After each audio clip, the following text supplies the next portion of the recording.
Okay, so welcome everyone to this talk, Fireside Chat, really, about reimagining conservation.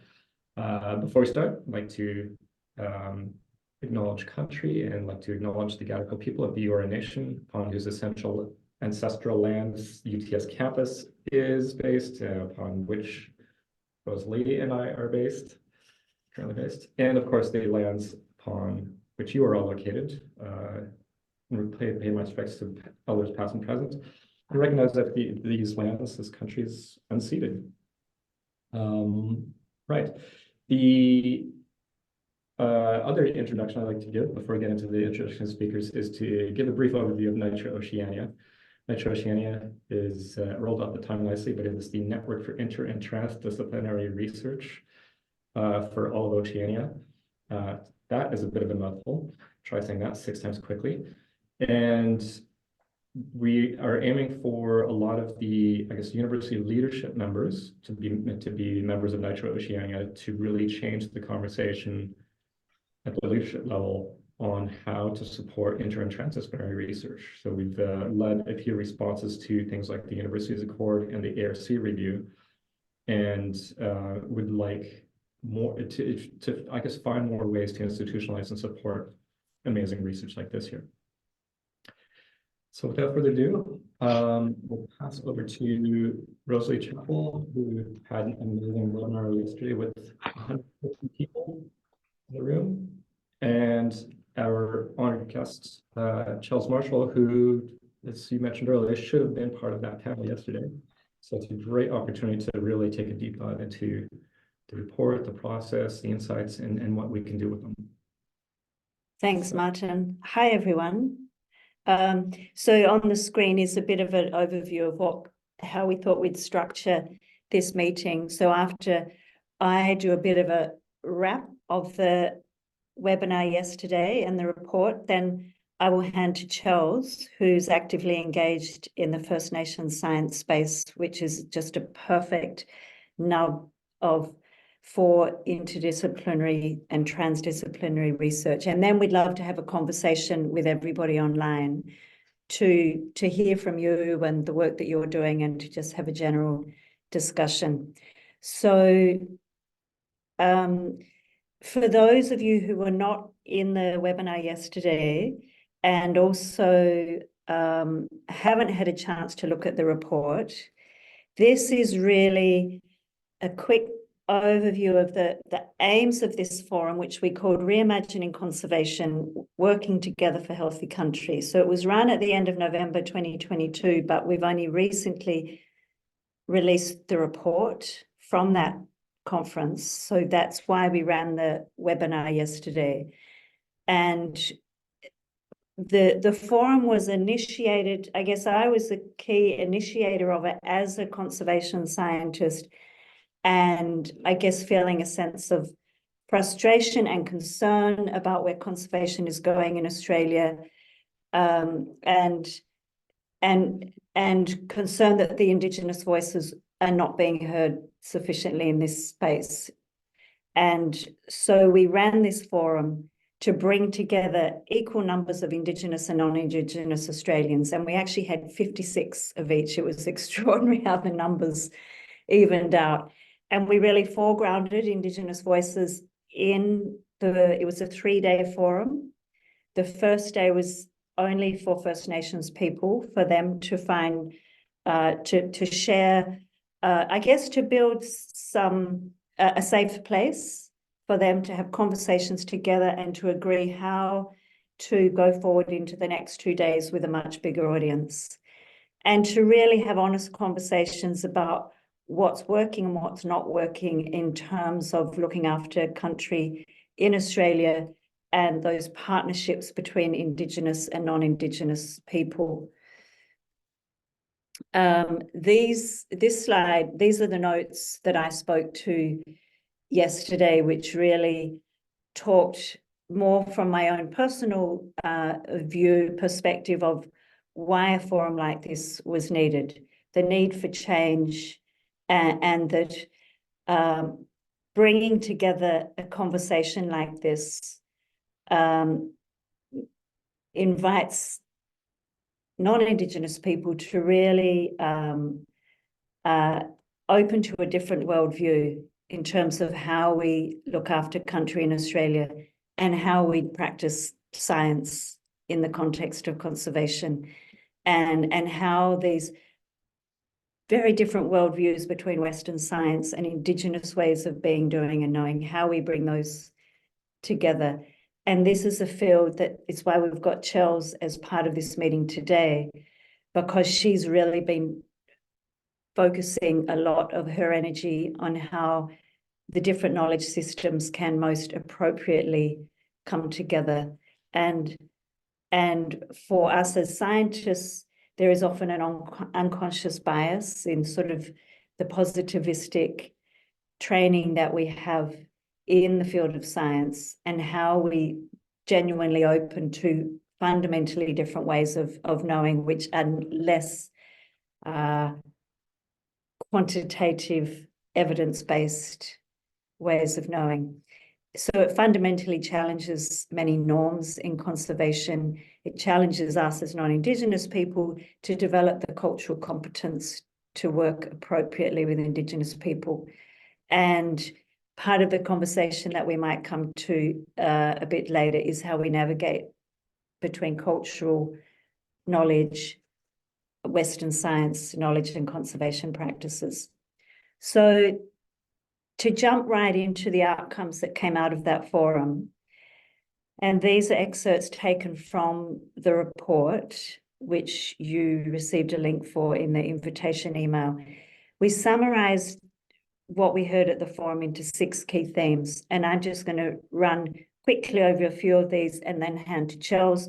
We haven't got a lot of time in this meeting, and we won't really want to have a chat with you. And the detail of the report, where there's interest, you can go and dive into that later. But we really, for each of those 6 themes, we summarized what was heard in the forum into what does success look like in this space of bringing the 2 cultures together, what are the challenges, and what needs to change. And the first of the themes was a rights-based approach to conservation, and drawing upon protocols like the Nagoya Protocol, UNDRIP, which is the UN. I can't remember what the DRIP means. Somebody can speak up if they can remember. Can't talk about conservation without first talking about housing, poverty, and lack of self-determination. These, we've thrown in different quotes from people at the forum into these slides. The second theme was about valuing culture and recognizing cultural authority of Indigenous peoples, because culture is inseparable from country. The third theme is about weaving knowledge systems, and this is the theme that we want to delve deeper into today. And in a minute, I'm going to throw to Chels to talk about that. This second quote here, it's time for a paradigm shift in science, time for another scientific revolution. That's Chels's quote. And this is another one that I love, and I throw this one around a lot, Chels. Trusting in 60,000 years of knowledge is a risk that Western science needs to take. And Kathy Robinson is a scientist at CSIRO. She was also present at the forum and is working intimately in this space as well. And then I've put some questions here, which we're going to come back later once we have our group discussion. So I'll flick straight across those. And I just want to go back to, there were 3 more themes, which I haven't kept slides in for, so I have to go back to this graphic. The 4th theme was equity in managing country. Managing country together was the 5th, and the 6th was economic opportunities. So some of the key common messages that came through at the forum and in the report were the importance of partnerships. And I'm just wondering, as I say this, whether these sorts of principles, how widely they apply across the field of interdisciplinarity. You know, is there a common set of principles here that are shared not just between looking at Indigenous knowledge, but also bringing together other fields of knowledge? The importance of partnerships, looking after people, language, the fundamental role of language. As we know, Australia has hundreds of Indigenous languages, and language speaks to country. And as we lose those languages, that has all sorts of implications. And for all of us to become more conscious of the language that we're using and what the history of that language is, what the underlying meanings are. Inequities, leadership and decision-making, Indigenous science, which we're going to focus on here. So I'm going to stop sharing my screen now. That was a super quick overview. I've probably left heaps of gaps in there. I know Linda was in the forum yesterday in the webinar, so should be aware of some of the gaps that I've left out. But Chels, I invite you to please introduce. I forgot to introduce myself, didn't I, Martin? Yes, I'll introduce myself. And then I'll pass over to Chels. I have been working in conservation science for 30 years, moving between the NGO sector and universities. So I've sort of been half and half in both teaching in a Masters of Environmental Management program at University of New South Wales, now based with Martin in the transdisciplinary school at UTS. Much of my work has been around protected areas and wildlife. And so they are the two areas where I've been looking closely at how we bring Indigenous knowledge into how we are looking after protected areas and wildlife. So that's probably enough about me. And the centre. And the centre. Oh, and yes, thank you. Here in the TD school, I'm Deputy Director of the Centre for Compassionate Conservation. And a bit like Reimagining Conservation, foregrounding Indigenous voices, which is very disruptive to the field of conservation and our norms.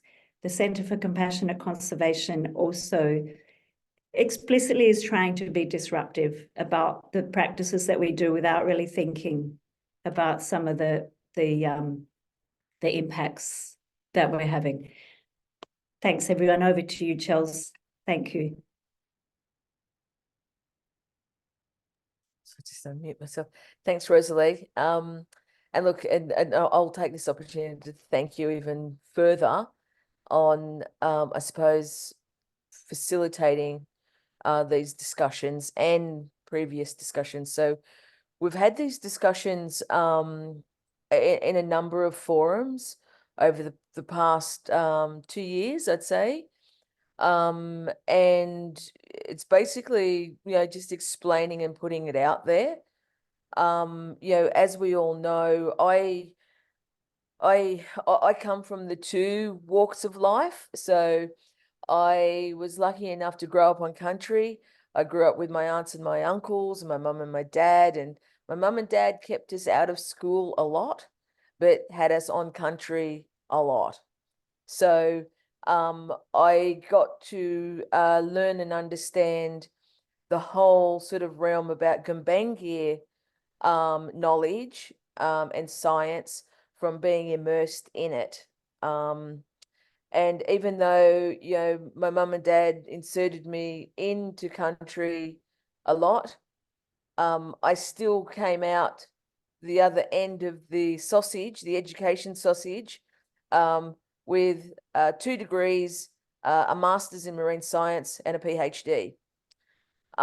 So I sort of sit in understanding, well, I'd like to think I understand, the two worlds and the metaphysics behind the two worlds as well, and the two approaches to understanding knowledge, and then understanding how that knowledge is used and applied, is essentially in a nutshell. And so obviously in moving through my years as an ecologist, I've done lots of research work with New South Wales National Parks.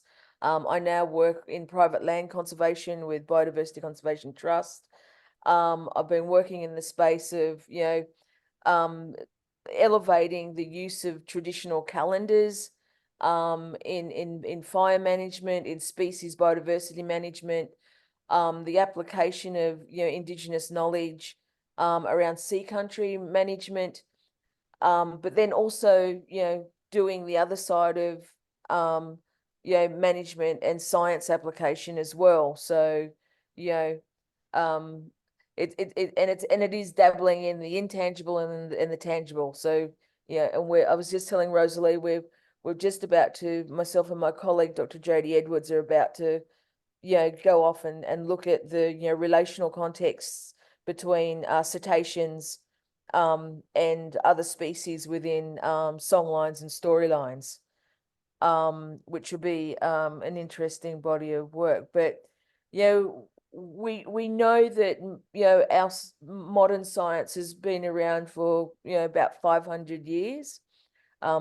It could be longer than that if we include, the whole realm around, Greek science, which was essentially looking at, that phenomena of nature and studying within nature. But, prior to that, we've got Indigenous cultures throughout the world, and especially here in Australia, that have been undertaking this gathering and seeking and understanding for 60,000 years. And, that knowledge is, as Rosalie was saying, is embedded in language, that it's like, I see it like it's like a codex. It's embedded in people and different people, different tribal areas. That's why you have songlines that extend, from one part of the country across to the other.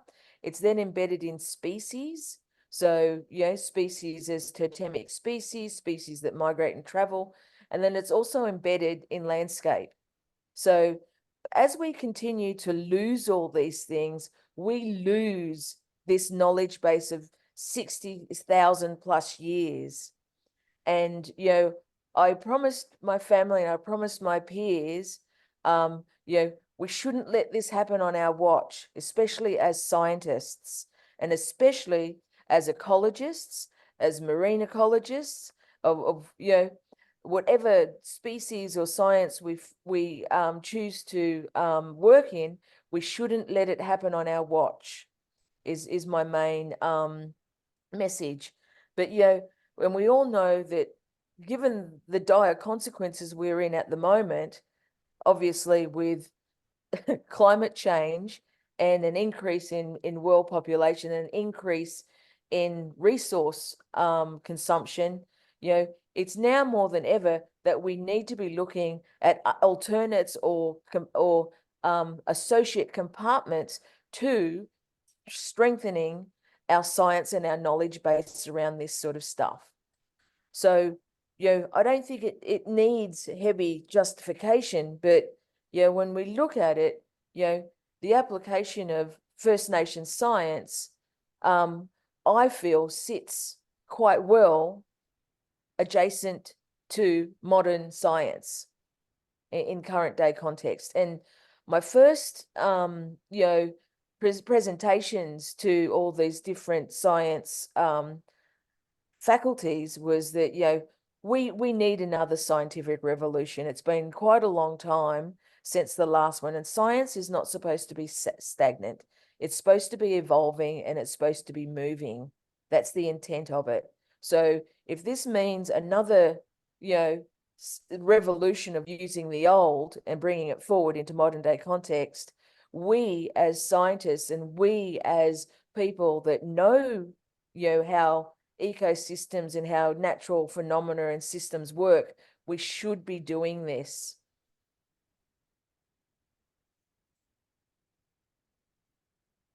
Amazing. Thank you so much for this overview. I could go on and on, but I won't. Yeah. I'll leave it at that. Come back to aspects of it. Yeah, look, I'm very keen also to hear what you guys feel and think about that as well. I've you can see that I'm very passionate about it, and it is because I can, as a scientist, I can clearly see the benefit in many facets of it. And our science that we use today, the modern science, it only moved away from that first science, the very first science, which was, that addition of, what was called Greek science. So with the intent of moving the supernatural out of it. But, when you start to look at First Nations science, there's a bit of supernatural in there, but the majority of it is very, very distinct, where you have a cause, effect, and a proposed hypotheses of why. And then the supernatural enters into that loop, where it comes to education and being able to remember why it's so important. Today we have textbooks, and we have, lectures and whatnot. In that time, that wasn't available. So it was memory that, had to contain all that information. And the only way to do that was in a story, a song, a dance, etc. I'll stop now. That was my last little bit. That was my last little bit. We'll definitely come back to you on quite a few points. Let's get a bit of an understanding of, I guess, everyone in the room here. I'll go first. I'm Martin Blamel. I'm previously the Director of Research at TD School and now Director of Innovation, but I also teach entrepreneur ecosystems. And I've seen, let me rewind a little bit for TD School, Transdisciplinary School. We're a radically diverse group of 30-some academics, plus 20 or 30 PhDs and professional staff. And what binds us together is complex systems thinking, that we take a much more holistic approach to understanding phenomena. So this speaks exactly to that point, Chels, rather than taking a reductionist view of, if we tinker with X, we'll get result Y, that we need to look at all the contextualizing factors and their interactions. I had the really fun pleasure just this last July to teach entrepreneur ecosystems with an Indigenous elder, and to see the parallels between some of that holistic systems thinking that happens in her context versus what happens is only now recently emerging in the entrepreneurship sphere too. Right at the same time, there's a new TV series called The First Inventors that came out on SBS, produced by Larissa Burant. Very much the audience, I believe, was us white fellows to give us an introduction to Indigenous ways of thinking and knowledges, and exactly as you said, like how knowledge can be passed on for tens of thousands of years through songlines and stories. It really, I guess, made quite a few things click for me. So if you guys have a chance to look at it, please do. So on my side, like as a member of NITRO, I'm really interested in enabling more research like this here.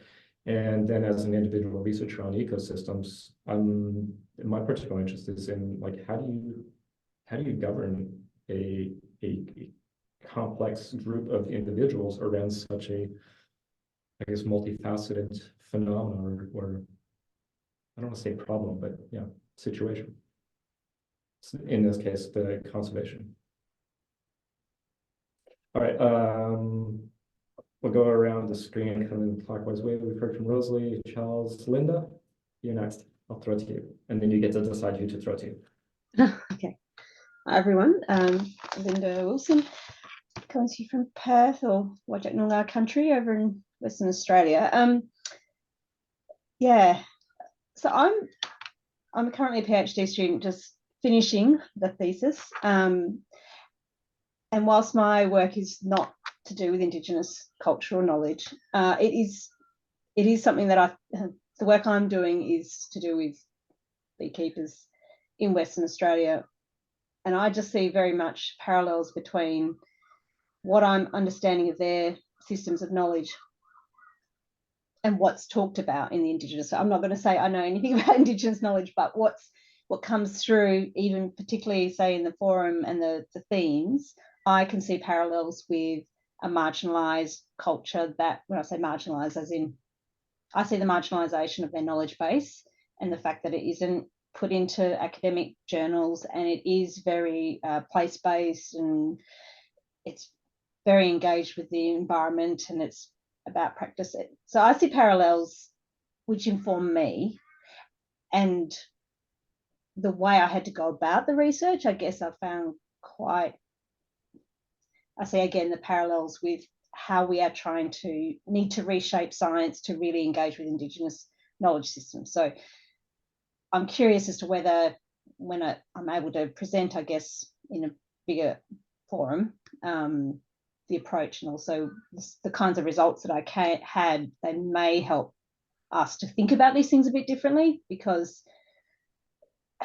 yeah, theirs is a fairly holistic systems view of the environment as well. It's nowhere near as complex. It's nowhere near of 65,000 years, but it is interesting to see how it developed over a couple of hundred years because of that, of the systems of practice that they had to build to engage with the environment, and also the impacts of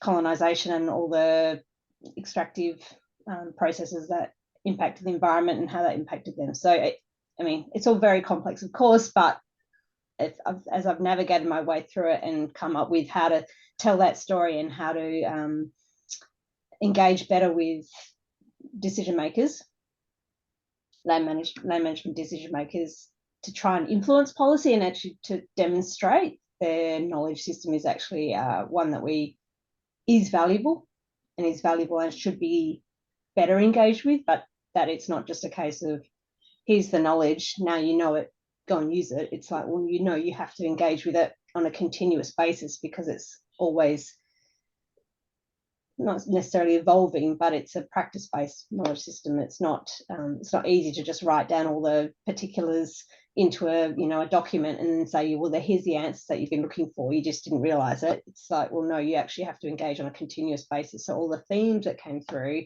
I could relate to those themes in what I was seeing of what the problems were that beekeepers were having, and also what I thought were the solutions were very much echoed in the themes that were coming through from the forum. So that's sort of my take on it. So that's me. Sorry.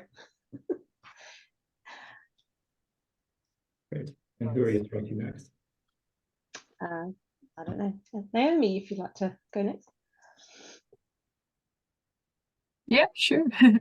Thank you very much for all these really nice talks. I'm Naomi. I'm a PhD student at Griffith University at Gold Coast campus. And my research is currently looking at how to establish resilience in communities, like Indigenous and local communities, in conservation practice.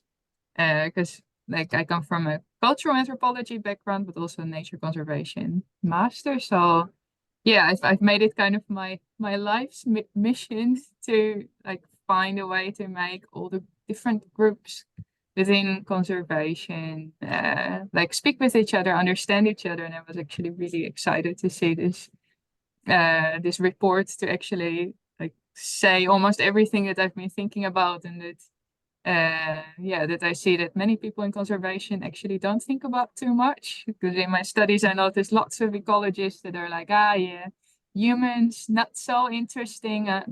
It's for other people. That's I'm just not so interested in that. I'm more interested in I don't know, plants or animals. And during my research now, I'm kind of struggling with the question how to make those conversations work best. So yeah, I'm mainly looking for some maybe ideas inside of the report as well, and from what I hear from all of you, there's lots of things happening. It's really exciting. And I'm now connected with the Northern Rivers Climate Biodiversity Climate Adaptation Project, which works also with Indigenous groups, Jagun Alliance as a partner. But I still see it's working a little bit in separate entities like Griffith University and then them. So yeah, this is my project at the moment. It's going on in my head. So yeah, I'm happy to see what's going on there. That's me. think that leaves me, right? So I'm Gabrielle Bammer. I'm a professor at the Australian National University, which is on Ngunnawal and Ngambri country. I'm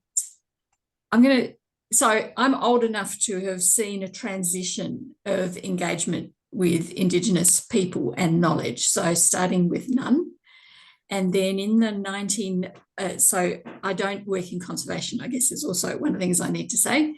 I'm located in a public health school or population health school, but most of my work is on theory around transdisciplinarity in related areas. So let me just put that on the table first. But let me just start with a little story. So in 1990, the Public Health Association conference was hosted in Alice Springs. And public health people are pretty switched on. And they decided that they were going to give us a cultural experience, which they did. So they co-organised the conference. This is the first time it's ever happened for the public health conference or the population health conference. They co-organised it with Indigenous people in Alice Springs. And the audience was full of black faces as well as white faces, which was just mind-blowing for the white faces in the audience. We'd never had that experience before. Indigenous health issues were right there on the agenda. And my boss, who was the director of the centre that I was at then and I'm still at now, got us all together at breakfast and said, what are we going to do with this experience to improve our practice as a school? And I went back and thought, wow, this is a great challenge. Went to the local Indigenous Health Service, sat there until they would speak to me, and then started a program of collaborative research. And that was very much research that asked for Indigenous perspective, but didn't really value Indigenous knowledge, but it got an Indigenous perspective to the table. So that was kind of that progression. Since then, I don't do that kind of hands-on research anymore, but I work at a much more theoretical level. And there are two things that are kind of relevant to this conversation. So I've recently become the president of the Global Alliance for Inter and Transdisciplinarity. And one of the things we are struggling with is how do we not make this a Eurocentric organisation? So how do we respect the fact that global means it's not just about Europe, North America and Australia, and we're doing pretty well in terms of mix of people on the leadership board, but we're struggling with how do we work with language difference. So, you know, it's taken for granted that English is going to be the language of communication. So we're playing around with letting the Portuguese speakers and Spanish speakers speak their language. And how do we, what do we do then if we don't understand them? So we're kind of playing around with that concept. And how do we, and we're really challenging ourselves with how do we make ourselves really global? So we're not so much engaging with the knowledgey bits of it, but we're engaging more with the practical bits of it, of how do we be as an organisation that respects different ways of being in the world. So that's one thing. The other thing I do is I curate a blog. It's the Integration and Implementation Insights blog and repository. So it's a blog and repository. And I'm also struggling with how to make that open to knowledges other than Western knowledge. Finding a whole bunch of challenges with that I think would be interesting to talk about if we have some time. But one is to get people from other cultures to write for I2 Insights, because it is only a blog, so it doesn't have a lot of cred attached with it, even though it's moderately influential. So how do we get people to write for it? How do we get, and I've been grappling with this, how do we do with the language issue? So we publish bilingually, so we can get around that a little bit. And how do we, the more embarrassing bit is how do we get people to read it? So the thing that is irritating, aggravating, sad, is that when I do get people from other cultures to contribute, they get read a lot less than stuff that comes from the mainstream. So those are the three kind of challenges that I'm grappling with, and I'll stop there.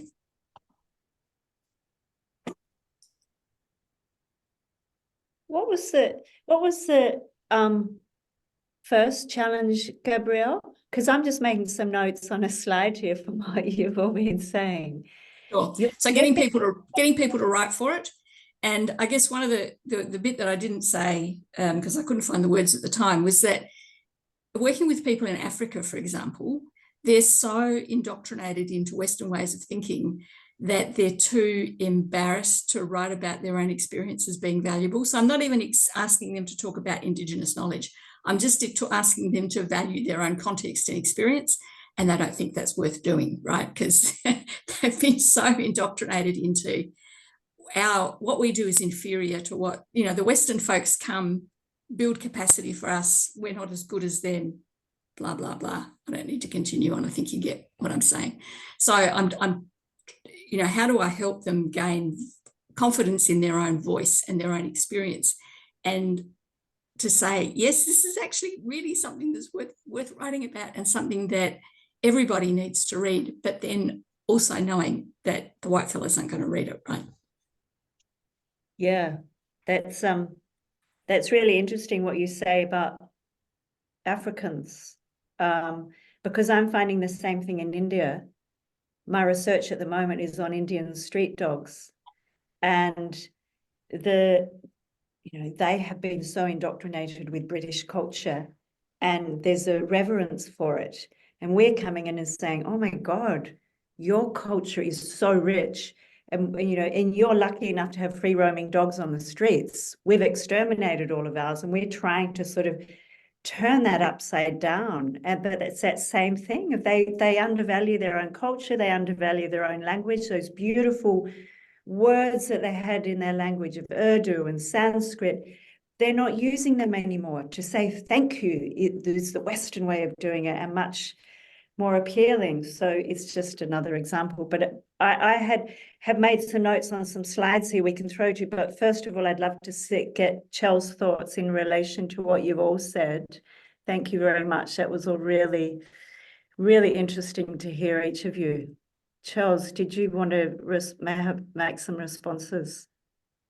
Yeah, thank you for sharing. I think, some of it was a bit of a reality hit. Gabrielle, I'd love to talk to you a lot more.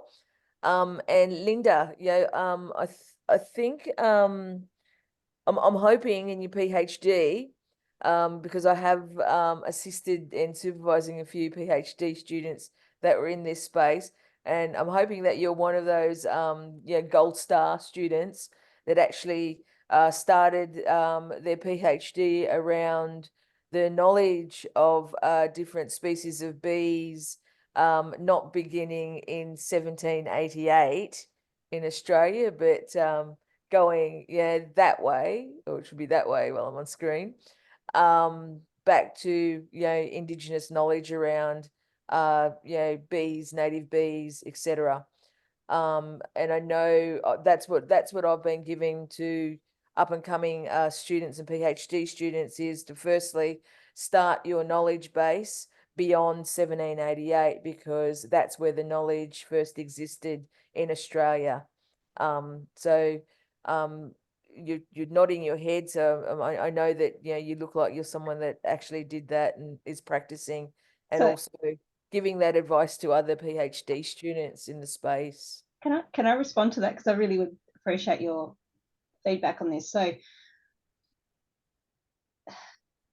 Sorry. It's challenging to be a Wajala white person and put stuff into text that talks about what Indigenous knowledge is. So what I had thought of in terms of the context setting for why beekeeping happens in WA and etc., and how beekeepers generate their knowledge, was the fact that the environment that they have been able to take advantage of, right, was managed by the Indigenous communities, right? That's the context, as much as the knowledge and all the knowledge systems that would have existed there. And for me, that sort of sets the scene of, well, what is the basis of the ecosystem that beekeepers derive their living from, and which they've obviously generated their own knowledge about, and that's all fine. That's the bit that I want to tell everyone about, but I also completely acknowledge that I want to set that scene, but I don't know how it's best for me to represent that context. I really genuinely struggle with this, because, you know, we get caught up in ethics around this. Should I talk to one person in the community? Is it just from books? Should I just reference books? You know what I mean? It's like I do want to set that context, really genuinely want to set that context, but I'm not sure what's the best process to go about by doing it. So I don't know if you've got any thoughts. I think you answered your own question. I think the first thing is to set the context, hey? So even just acknowledging that, you know, the knowledge and the information around native species in Australia didn't start, you know, with the Endeavour or the Beagle, or, you know, with the voyages of many explorers or surveyors. You know, it started 60,000 years ago plus. So Aboriginal people imparted a lot of that knowledge to the early settlers of Australia, and then that was the basis of how a lot of the knowledge around these different species and ecosystems started to then evolve. So even just acknowledging that in your PhD for a start, that this knowledge is not new knowledge, it has existed for a very long time in this country, and then give that knowledge and that you know, accolade back to Aboriginal people, and acknowledge is the first thing. Acknowledge that, you know, there is that. Look, and the other thing is, I would be more than happy to put you in contact with I don't want to call her my protege. I tease her and I call her that. Her name is Sarah Lena Reinhold, and she's just completed her PhD with multiple gold stars, and also big thanks to the markers as well that marked her PhD. But she did it on the seals and penguin dynamics. And you know, she did exactly that. She started her PhD in acknowledging that the knowledge around seals and penguins was existing in this country prior to the sealers coming here, and the data attached to that was also prior to the sealers coming to Australia and thereafter. So I think the first thing is to basically give it the recognition and acknowledgement. And if more PhD students are doing that, it makes the space a lot easier to then work in and to shift that paradigm. And like Naomi, I think you happen to be working with a few people just up the road from me, it sounds like, in Bundjalung country. So I'm presuming that you're working with Oliver Costello. Yeah, that's correct. yes. So yeah, you're just up the road. Actually, you're 3 hours up the road from me. And in that space, because I know that they're doing a lot of work around cultural fire, and the insertion of cultural fire in those spaces, and that's such a beautiful part of country. I, as a 17-year-old ranger, fresh out of school, I didn't get my HSC. I went straight into university, one of the very sort of bit doogie Hauser. But straight into university, because knowing cultural knowledge put me on the same level as a third year, you know, environmental management, environmental science student, would you believe? And so working in that country, I know for a fact that when I was there as a 17 to 30-year-old, that I actually got to hang with a lot of the last of the old, really old knowledge keepers, like Uncle Laurie Wilson, and what was his name, Mr. Walker, and obviously I work really closely with the the sisters, the K sisters around Byron Bay or Arkell country, Auntie Yvonne, Auntie Linda, etc. So and it's only because I hold a dolphin totem as well, and got to basically Uncle Eric Walker is who it is. I knew it had come to me. So, and these guys were just so knowledgeable, and that knowledge has moved through and down that community through intergenerational knowledge transfer. And here on Gumbaynggirr country, I do exercises with the community and other communities around showing Aboriginal people that, because a lot of them, you know, there is that whole thing about being indoctrinated into, you know, the Western system or colonized processes.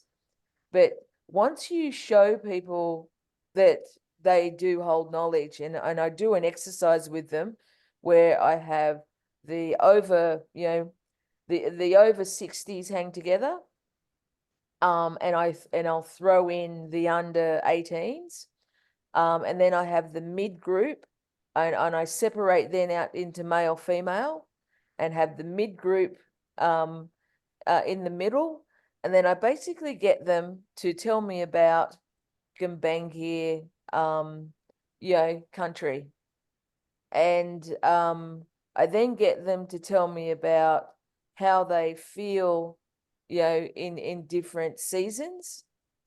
And then I also ask them about, you know, what they know about country. That all comes back together. There's a lot more other questions in there, but that all comes back together, which I quickly wisp up into an Excel spreadsheet, bringing it into modern day science context. And then I show them the pattern of what combined knowledge is. And that's what Aboriginal knowledge in Australia is. I talk to it loosely in a codex, but basically how that knowledge is held and retained is that you can't have knowledge in one person.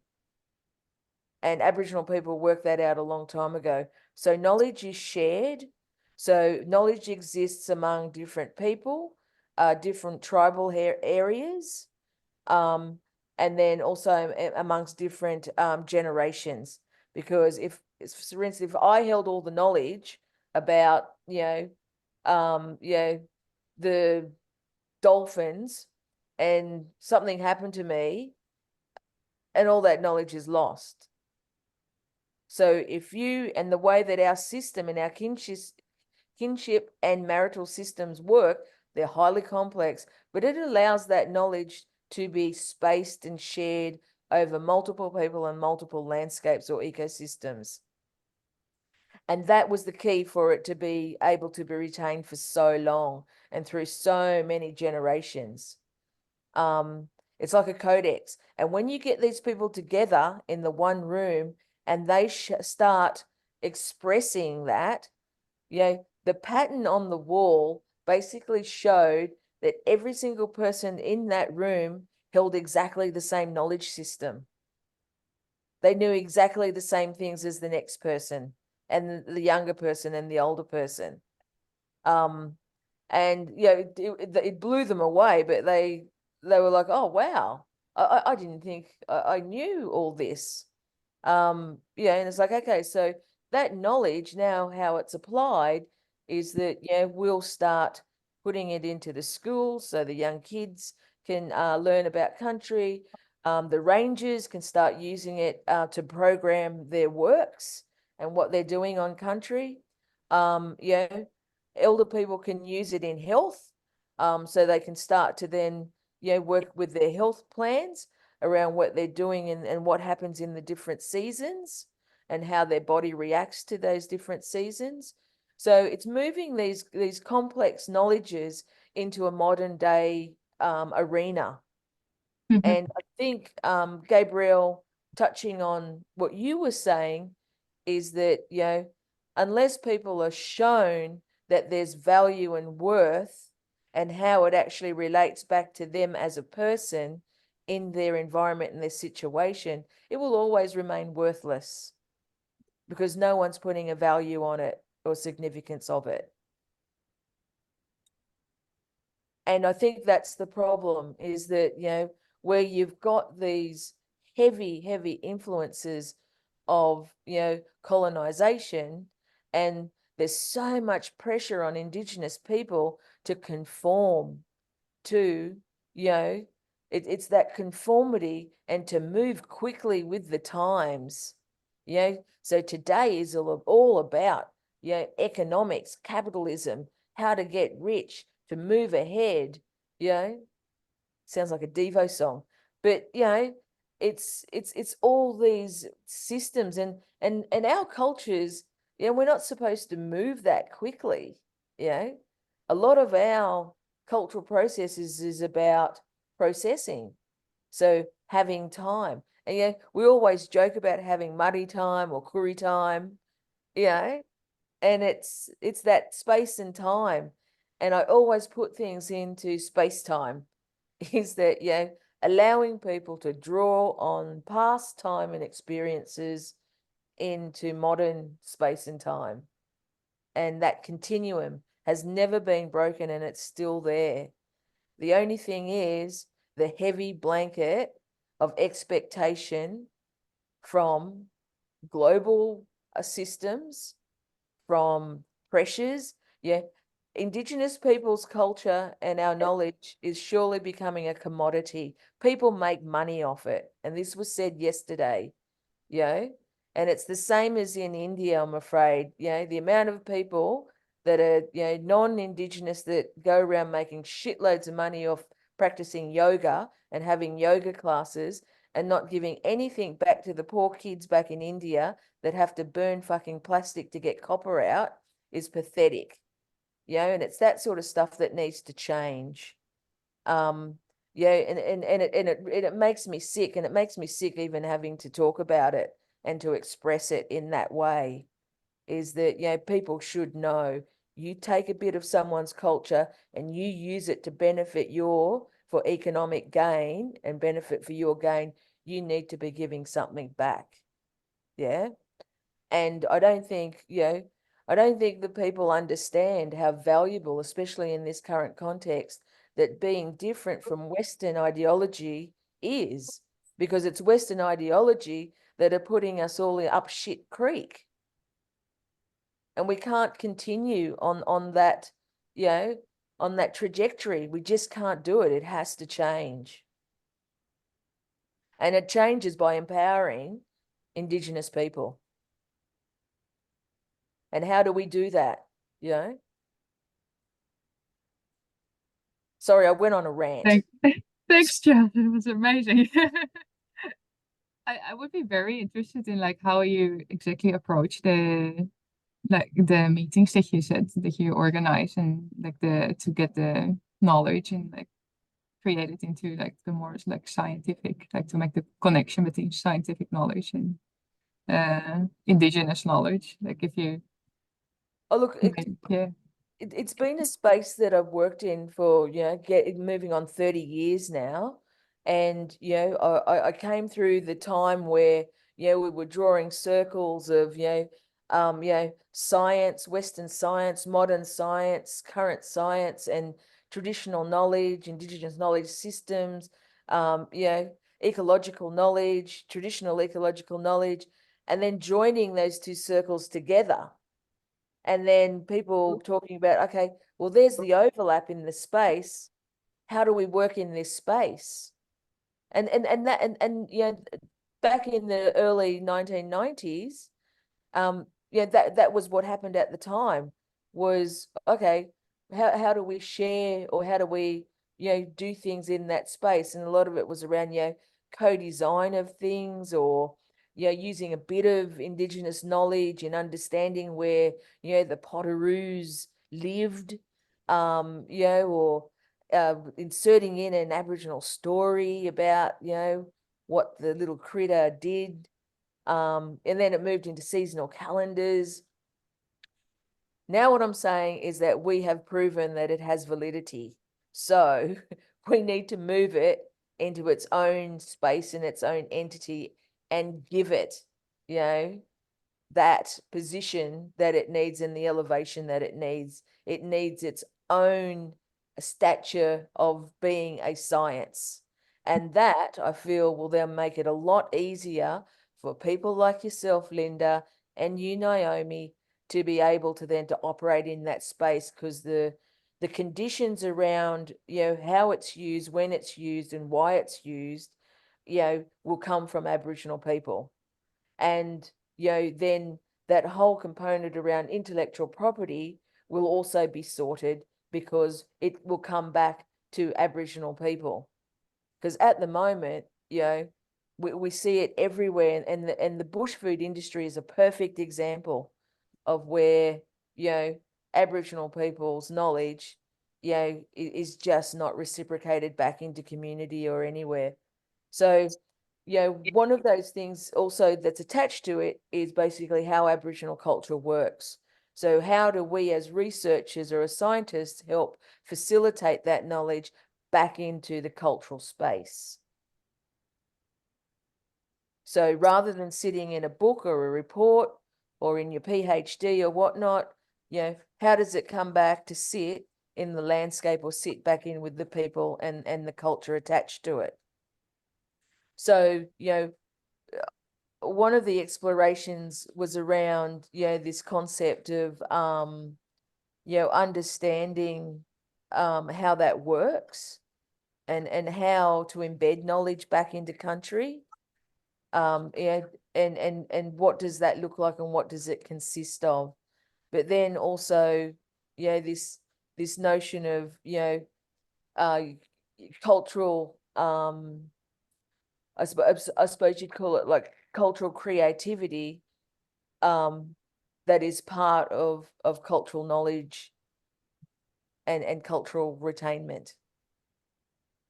But yeah, it's complex. I know it's complex. But if we don't at least acknowledge it and give it and shine the light that it needs, you know, it's going to sit in a too hard basket for the next 100 years, and then it'd be like, oh, well, we should have done something. It's like climate change. We should have done something 50 years ago. So we have an opportunity, and especially as, you know, intelligent, smart people, how do we evolve as humans? We take up and we use knowledge. So here's one that's been sitting there. How do we work together to make it happen? Linda, sorry, I'm going on and on. No, because I usually give like 2-hour lectures on this stuff. Yes, I know the feeling. I think what you were hitting on really, to me, is the way I found my way through my little puzzle over here with the beekeepers, was the fact that I had to talk about a knowledge generating system. I was not the knowledge keeper. I'm not the beekeeper. I don't know what they know. If you want to know what they know, go talk to them. They know it. I had to represent the knowledge generating system to provide validity to what they were saying. But I feel like that might be the approach, or a worthwhile approach from an academic perspective, is to how do we represent Indigenous knowledge generating systems, if you want to call it that, or the way that you described it, where if people could understand why it's valid knowledge, shall we call it that, because that was why, in this case, beekeepers were being sort of dismissed. It was anecdotal evidence. It was sort of bitty. It was known by different people, right? You're always getting a different story. But when you looked at it as a collective, that's when you saw the true picture come through. So I had to approach it like saying, well, and it was also through dialogue, and it was also through place-based conversations. Like, you had to be in the environment to start to see how those different perspectives were viewing the environment in different ways, and why that was the valuing, the way that different perspectives then valued different parts of the environment differently, caused different activities to happen, different decisions to happen. But the only way I could get at it was to look at it as a knowledge generating system, and that there were values driving that. And that was then I could then start talking about why other knowledge generating systems, which were driven by other values, were then in conflict and causing environmental decline. So, and I was just really trying to give that voice to the beekeepers. I was trying to say, if I give you this framework, if I give you this knowledge, if I explain it this way, then you have something to go to people who do make decisions and say, this is why you should listen to us, because this is our relationship and this is our practice and this is why what we do gives us valid knowledge. It's not just we've made it up in our head. The fact that we do what we do, we practice, we have particular practices that are sort of individually slightly variable but have consistency, and they're based on feedback that we get through putting bees in the environment and collecting honey. So you know, there's a tangible feedback mechanism that's giving some so they're basically putting a hypothesis out there that, you know, this form of budding and flowering is going to produce honey. They put the bees in there, they get a response. Now they've had something confirmed, then they try it again and they try it again. They're always, you know, they'll never know everything. They're always putting little hypotheses out there and trying to gather more of a view of how the environment works so that they can, you know, live off the land. But that was my way of navigating my way through this challenging kind of situation to explain to people that did come from a Western science view, that we're going to ask, you know, what's the evidence that you have? And I was like, well, the evidence is the fact that they do what they do, to be honest. But the only way to explain why that evidence is valid is to say how they do it, why they do it, what's driving their decisions, why do they prefer one environment over another, what's driving all of that. So that was just what was coming up for me when you were talking about not only showing how, when you talk about how the knowledge system is structured and how it's transferred, and some of those practices, that's I think to me is compelling as a knowledge system, and that might be the part of the approach to bringing knowledge from different knowledge generating systems into orbit with each other to actually inform each other and make better decisions, which is ultimately where we're trying to get to in some respect. You know, make a better decision, get a better outcome. How do we do that? Well, you have to have that understanding of how you know what you know. I guess that is my. So that's we looked at that sort of stuff around the induction, deduction, and that the laws and theories around, you know, how the factual components are acquired and deciphered, and then how, you know, it comes through the induction into either the law and theory of how it operates, and then the deduction round to predicting and the explanatory component. So you can map that in First Nations science. Absolutely, you can map it.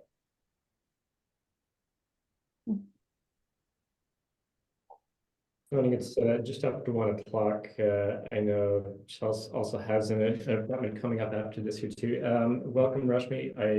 I'll also note that there was a scheduling glitch. The event was initially advertised, unfortunately, 1 p.m. Sydney time, but it was meant to be noon Sydney time, so perhaps that's why you're joining us now. Should we throw to wrap up comments, closing observations, and synthesis of some sorts? Yeah, we'd probably better, because Chels has to run. How many minutes before you want to run, Chels? I've got about 15, I'd say 10, 15. Okay, cool. But I might just acknowledge and add, yes, Linda, I think you're right on the knowledge value systems.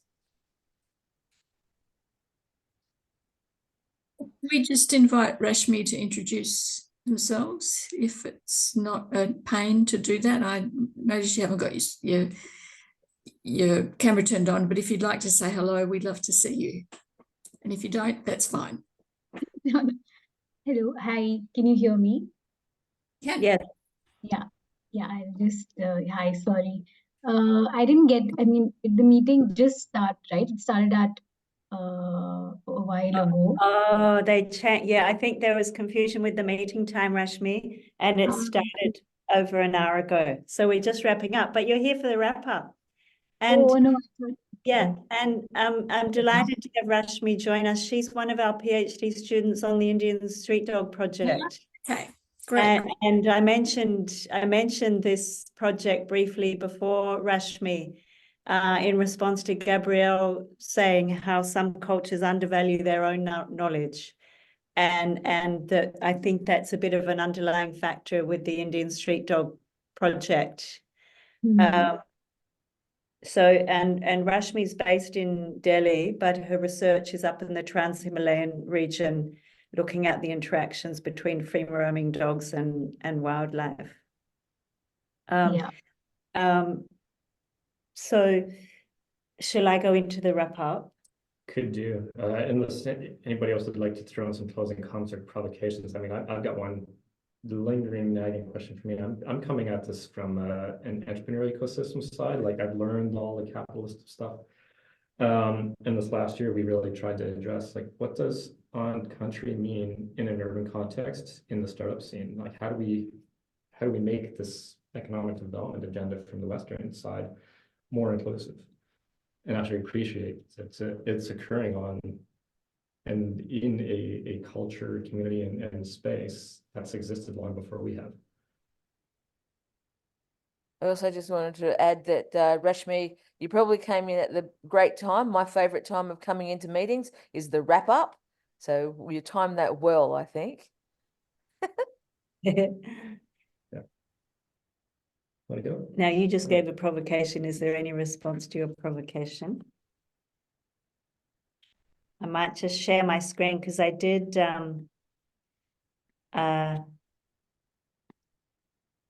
make some notes from what the interesting things. This question at the top was sort of one of the framing questions for this discussion. And I've made some quotes from some of what you said, which I thought was like Linda talking about, how do we reshape science to engage with Indigenous knowledge? There's just so many ways of presenting this complexity that we're dealing with. Chels, science should not be stagnant. It should evolve and change. Gabrielle noted this meeting that asked for an Indigenous perspective, but didn't.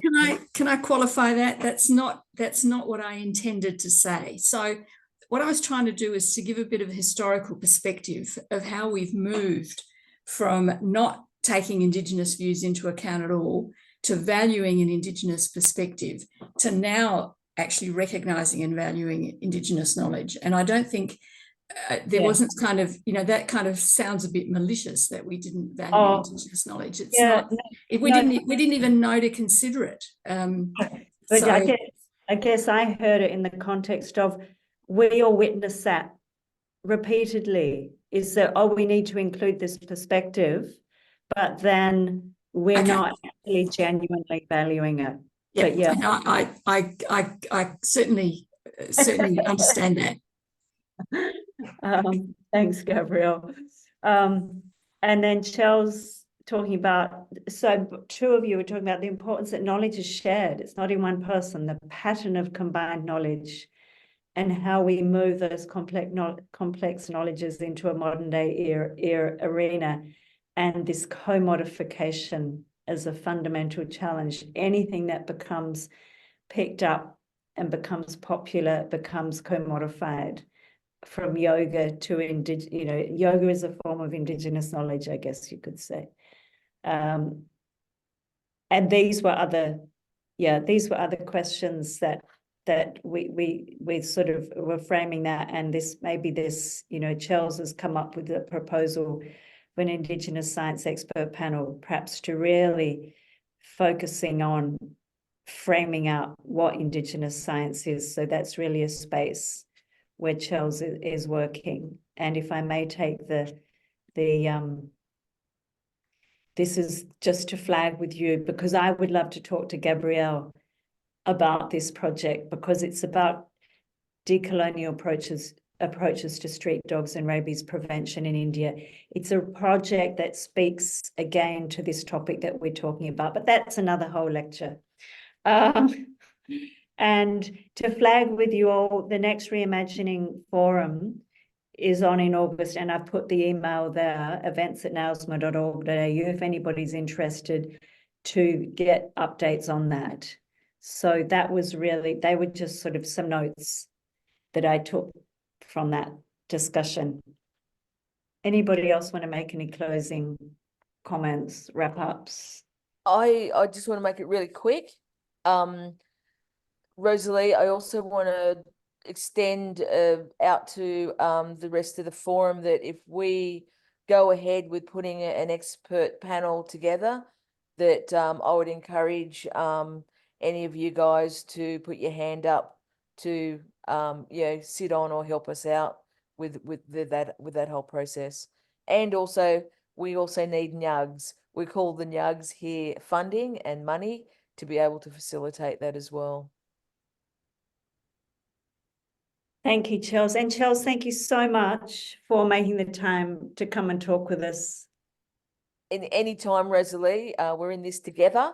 Yeah. And I'm always here for a great chat. You just need to sometimes gag me.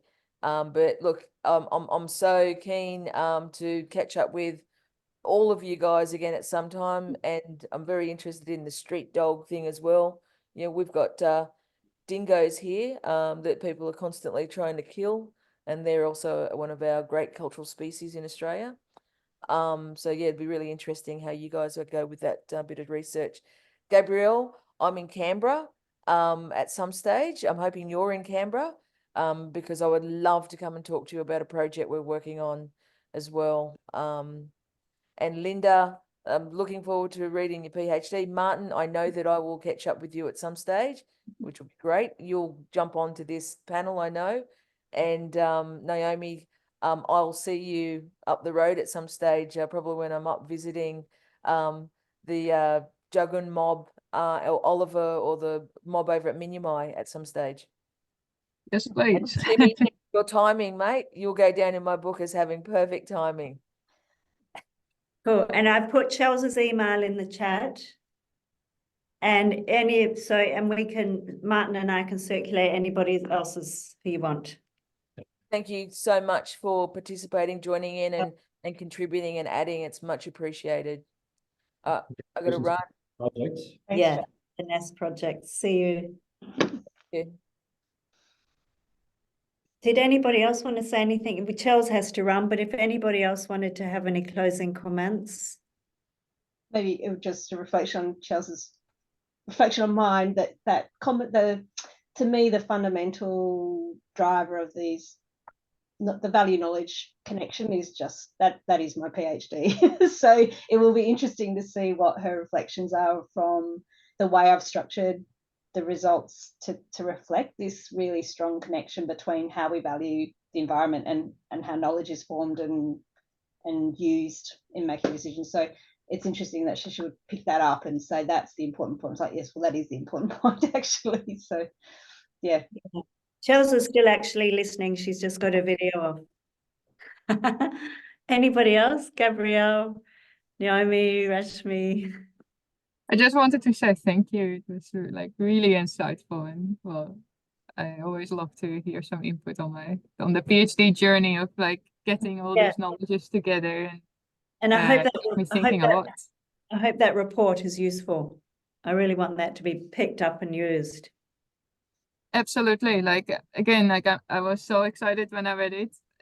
Like I didn't read it completely yet, but it's like I'm so happy that this is like becoming like a thing in conservation now. So hopefully more in the future. So thanks a lot. Yep. I just want to thank Martin for organising it, but to thank you, Rosalie, and to thank Chels for your generosity in hosting this discussion and sharing your knowledge and experience with us. I think one of the things that we often undervalue is that generosity. I mean, it takes time.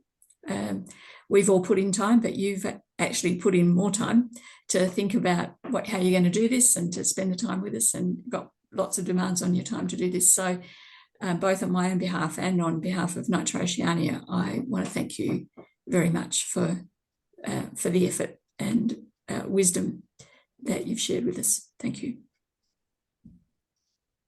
Thanks, Gabrielle. Over to you. And with that, thank you, Rosalie, as well, and Chels. You might hear the recording of it. Yeah, and sorry, Rashmi, to that you missed out on much of it, but it is recorded if you want to listen to it. Thank you for joining. Thank you, everybody.